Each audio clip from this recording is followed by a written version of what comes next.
Okay, let's talk about Elon Musk, who's been very controversial, including in this country, with weighing in on Keir Starmer and two-tier Starmer and all that stuff after the riots. He likes to pick a fight, does that, Elon, using his, 154 million followers on X, very much as his own personal platform.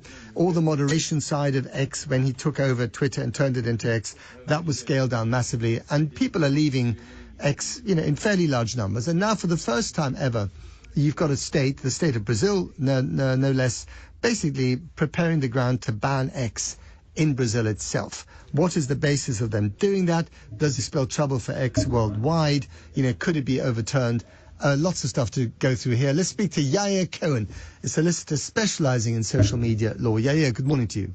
Good morning, Matt. Well, just to correct, so we got Russia, China, Iran, North Korea, Venezuela. Yeah, they've already banned X, haven't they? Yeah, of course they banned it. Absolutely, yeah, absolutely. So Brazil seems to be in a pretty miserable company.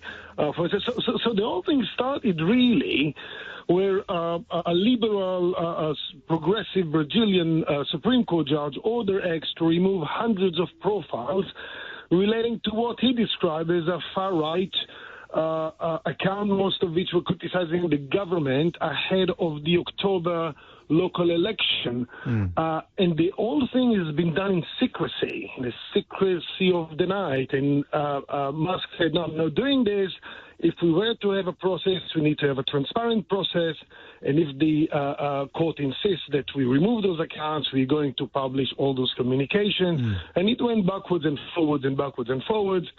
And where we are now is that you are absolutely correct. So X is nearly banned completely in Brazil. I mean, it has been blocked for now. And the question, of course, what is the legal basis for this? So the legal basis for this appears to be breach of a court order.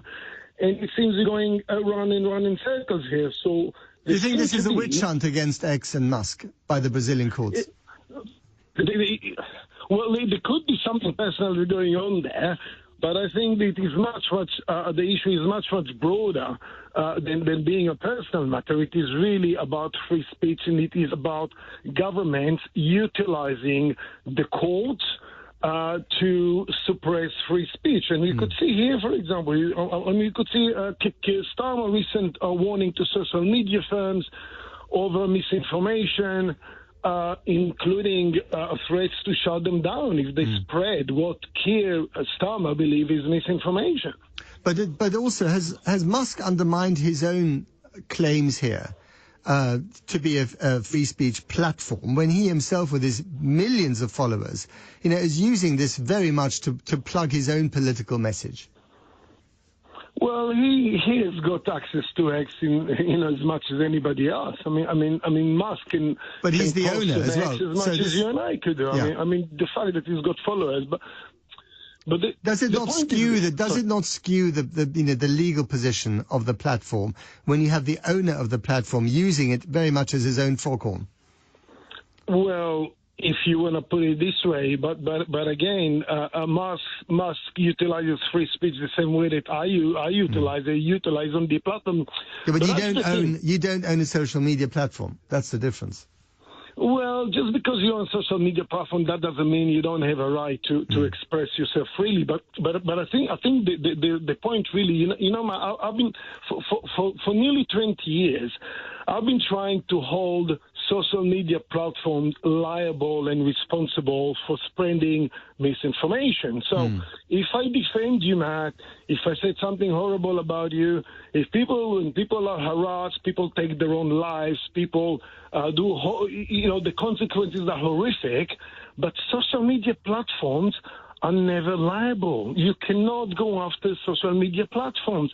And suddenly, when the misinformation is in relation to government activity, or people don't like what the government is doing, criticizing government, on this one single occasion, we have social media platforms suddenly becoming liable for misinformation. And that's the point that really gets people suspicious about the motivations of the judge in the Brazilian case, and also in this country. Yeah. Okay, listen, we've got to leave it there because I've got to get one caller in. Yaya Cohen, solicitor specializing in social media law. Thank you very much indeed for coming on the program. I suspect that relationship between Musk, freedom of speech and social media platforms will go on and on and on.